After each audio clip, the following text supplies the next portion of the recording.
Storm and Desire became a pop culture phenomenon by presenting the association's history as an epic adventure, rewarding you in the process with a broad understanding of how history had unfolded since nearly the dawn of time.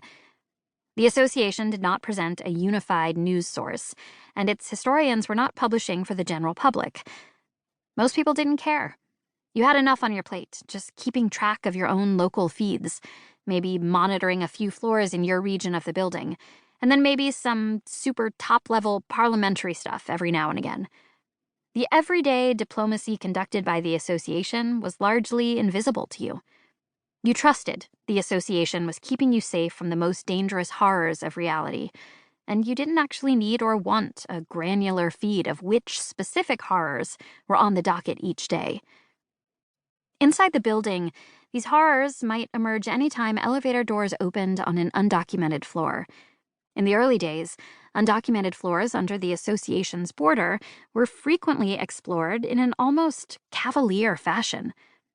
Then, one exploration team opened an elevator into a pocket dimension that had been totally consumed by a vast evil consciousness, which quickly escaped into the building at large and subsumed the lives of over 30 billion people across approximately 425 floors before security found a way to poison it.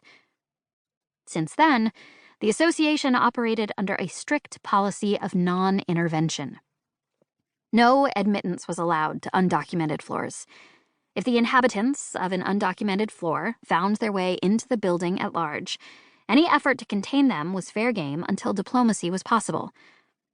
The association had only managed to properly document around 4,000 floors of the 50,000 it theoretically policed when the policy of non-intervention was implemented. So, new horrors were always a potential threat. Outside the building, Fleet patrolled for similar horrors that might emerge out of the vast multiverse.